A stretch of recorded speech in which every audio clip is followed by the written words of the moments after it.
जय माता रानी दोस्तों, आप सभी को नवरात्रि के तीसरे दिन के नवरात्रि की हार्दिक शुभकामनाएं। आज हम इस वीडियो में जानेंगे नवरात्रि में तीसरे दिन मां चंद्रघंटा स्वरूप का पूजन किस प्रकार करना है, उनका प्रिय भोग, प्रिय फूल, प्रिय फल क्या है जिससे माता को शीघ्र ही प्रसन्न किया जा सके।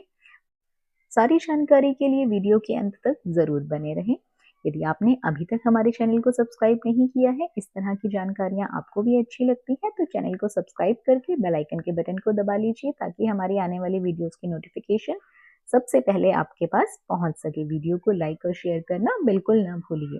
तो दोस्तों, सबसे पहले आपको चौकी को साफ कर लेना है। पहले दिन की पूजा के फूल, भोग, प्रसाद को उठा लेना है। बर्तनों को धुल लेना है। दीपक प्रज्वलित करके धूप दीप दिखा के हमें गणेश भगवान का पूजन शुरू करना है। गणेश भगवान को तिलक करना है, अक्षत समर्पित करना है, पुष्प माला समर्पित करनी है। क्योंकि गणेश भगवान प्रथम पूजनीय है, उन्हीं से पूजा शुरू करके हमें माता रानी का पूजन करना है। वरुण देव में कलश देव का पूजन करना है। गणपति भगवान को हरी दुर्वा अति प्रिय है, तो उन्हें हरी दुर्वा जरूर चढ़ा दे। दुर्वा सभी जगहों पर बहुत आसानी से मिल जाती है। इसी के साथ साथ पुष्प समर्पित कर दें। गणपति भगवान को पीला पुष्प अति प्रिय है, तो उन्हें पीला पुष्प जरूर समर्पित करें। उसके बाद दोस्तों हमें भोग लगाना है। गणपति भगवान को लड्डू का भोग अति प्रिय है, तो फल के भोग के साथ साथ लड्डू का भोग भी गणपति भगवान को जरूर लगाएं। गणपति भगवान का ध्यान करते हुए आपको पूजन करना है। ध्यान रहे कि आपको गणपति भगवान के मंत्रों का उच्चारण आता है तो आप मंत्रों का उच्चारण भी कर सकते हैं। अब हमें माँ चंद्रघंटा स्वरूप का पूजन करना है। क्योंकि तीसरा नवरात्रा माँ चंद्रघंटा का होता है, तो माता रानी को तिलक करेंगे, अक्षत समर्पित करेंगे। कलश देव को हम तिलक करेंगे, अक्षत समर्पित करेंगे। जो आपके हाथ में तिलक बच जाता है उसे आप इस प्रकार से अपनी चूड़ियों पे लगा सकते हैं। क्योंकि हाथ यहाँ वहां साफ करने से अच्छा है कि हम माता से सुहाग ले लें, तो सुहाग को चूड़ियों पे लगाया जा सकता है। अब हमें माता को पुष्पमाला समर्पित करनी है। आप प्रतिदिन की पूजा में पुष्प की नई माला समर्पित कर सकते हैं। यदि किसी भक्तगण के ना हो तो वो कलावा भी समर्पित कर सकते हैं माला की जगह पर। इसके साथ साथ यहाँ पे हमें कलश देव यानी कि वरुण देव, उनको भी माला समर्पित करनी है। माँ चंद्रघंटा को अपराजिता के फूल अति प्रिय हैं, तो हमें माँ चंद्रघंटा को अपराजिता के फूल समर्पित करने हैं। या कोई भी आपके पास नीले रंग के फूल हो तो आप नीले रंग के फूल समर्पित जरूर कर दीजिएगा। कलश देव को हम पुष्प समर्पित करेंगे। दीप देव का ध्यान करते हुए उन्हें भी हम तिलक करेंगे और पुष्प समर्पित करेंगे। पुष्प समर्पित हो जाने के बाद दोस्तों हमें माता का ध्यान करना है। माँ के मंत्रों का उच्चारण यदि आपको आता है तो आप मंत्रों का उच्चारण कर सकते हैं, नहीं तो जय माता दी कहते हुए भी अपनी पूजा को संपन्न कर सकते हैं। पुष्प समर्पित हो जाने के बाद हमें माता की पूजा करनी है। माता को चुनरी उड़ानी है। दोस्तों, चुनरी आप प्रतिदिन नहीं उड़ा सकते हैं, या आप प्रथम नवरात्रि के दिन भी नई चुनर उड़ा सकते हैं, जो कि 9 दिन तक चल सकती है। या आप चाहें तो माँ को पसंदीदा रंग की चुनरी उनको उड़ा सकते हैं। तो मैं यहाँ पर माँ चंद्रघंटा को लाल रंग अति प्रिय है, तो इसलिए उन्हें लाल रंग की चुनरी चढ़ा रही हूँ। माँ भगवती के 9 अलग अलग स्वरूप होते हैं। नवरात्रि के 9 दिनों में उनके अलग अलग स्वरूपों का पूजन किया जाता है। उसी प्रकार जिस प्रकार हमें पसंदीदा चीजें मिलने पे हम शीघ्र ही खुश हो जाते हैं, यदि हम माँ के नवरात्रों के 9 दिनों में उन्हें अलग अलग तरह के भोग लगाएं, उनके पसंदीदा पुष्प चढ़ाएं, तो माता रानी भी शीघ्र ही प्रसन्न हो जाती है। अपने भक्तों के ऊपर अपनी दया दृष्टि दर्शाती है, आशीर्वाद देती है, उनके अन्न धन के भंडारे भरती है। अब हमें माँ चंद्रघंटा को उनका पसंदीदा भोग लगाना है।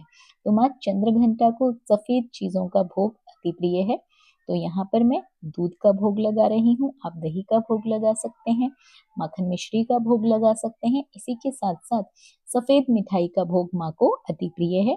माँ चंद्रघंटा स्वरूप को सफेद मिठाई का भोग आप लोग लगा सकते हैं। यदि किसी भक्तगण के पास मिठाई प्रतिदिन उपलब्ध ना हो तो आप लोग बताशे का भोग माता रानी को प्रतिदिन लगा सकते हैं। मिश्री का भोग माता रानी को प्रतिदिन लगा सकते हैं। माँ चंद्रघंटा को केसर से बनी हुई खीर भी अति प्रिय है, तो आप चाहें तो केसर से बनी खीर का भोग भी माँ चंद्रघंटा स्वरूप को लगा सकते हैं। नवरात्रि का तीसरा दिन माँ की पूजा के लिए विशेष माना जाता है।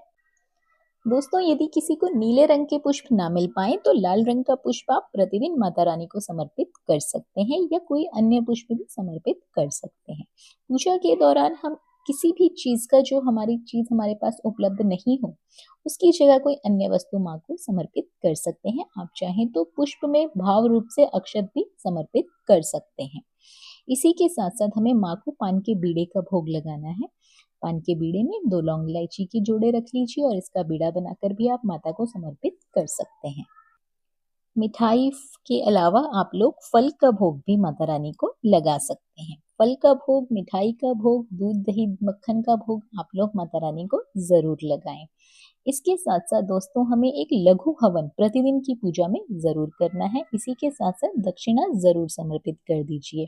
लघु हवन के लिए आप लोग चाहें तो किसी बर्तन में हवन कर सकते हैं या फिर मिट्टी के जो हवन कुंडी आती है उसमें कर सकते हैं, ढक्कन में कर सकते हैं। गाय के बने गोबर के उपले का ही आपको हवन में प्रयोग करना है। आजकल उपले आसानी से मार्केट में उपलब्ध हैं।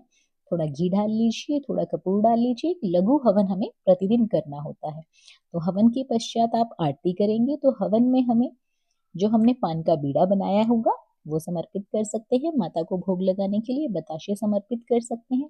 इसी के साथ साथ जो हवन सामग्री होती है, थोड़ी बहुत वो हवन सामग्री भी आप लोग हवन में जरूर डाल दीजिए। 3 घी की आहुतियां दे दीजिए। घी की आहुति देने के बाद 2 लौंग के जोड़े, तो दोस्तों 2 लौंग के जोड़े जो आपको लेने हैं वो फूल वाले लेने हैं। 2 लौंग के जोड़े फूल वाले घी में भिगोकर इस हवन में समर्पित कर दीजिए। ये एक उपाय भी है, विशेष उपाय है, सिद्ध उपाय है।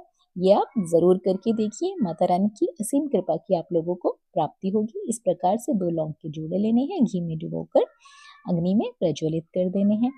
इसी के बाद दोस्तों, जब हवन हो जाएगा तो हवन की अग्नि को शीतल करना है। अग्नि को शीतल करने के लिए हमें हाथ में जल लेना है। जल लेके अग्नि के चारों तरफ इस प्रकार से घुमाते हुए अग्नि को शीतल कर दें।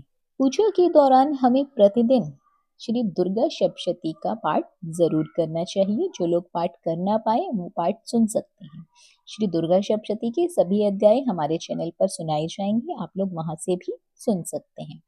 दुर्गा सप्तशती का पाठ आप लोग हवन पूरा होने के बाद और आरती से पहले भी कर सकते हैं। ये अति उत्तम माना जाता है। हाथों में अक्षत और पुष्प लेके हमें सप्तशती का पाठ करना है और अंत में वो माँ के चरणों पे समर्पित कर देना है। अध्याय पूरा हो जाने के बाद हमें आरती करनी है। ओम जय अम्बे गौरी मैया जय श्यामा गौरी, तुमको निश दिन ध्यावत।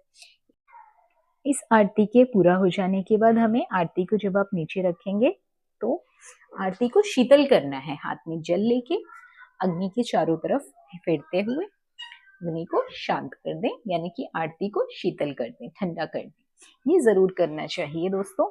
इसी के साथ साथ हमें अंत में माता रानी को हाथ जोड़ के पूजा में हुई गलतियों के लिए क्षमा याचना कर लेनी चाहिए। हमसे जो छोटी मोटी भूल चूक हो जाती है, कभी हम कोई चीज आगे पीछे चढ़ा देते हैं, उसके लिए क्षमा याचना अवश्य रूप से कर लेनी चाहिए। जानकारी अच्छी लगी हो, वीडियो पसंद आई हो तो वीडियो को लाइक और शेयर करके चैनल को सब्सक्राइब अवश्य कर लीजिए। वीडियो को ज्यादा से ज्यादा अपना प्यार दें। बने रहिए आपके अपने YouTube चैनल अंकित मस्तु ज्ञान में। धन्यवाद।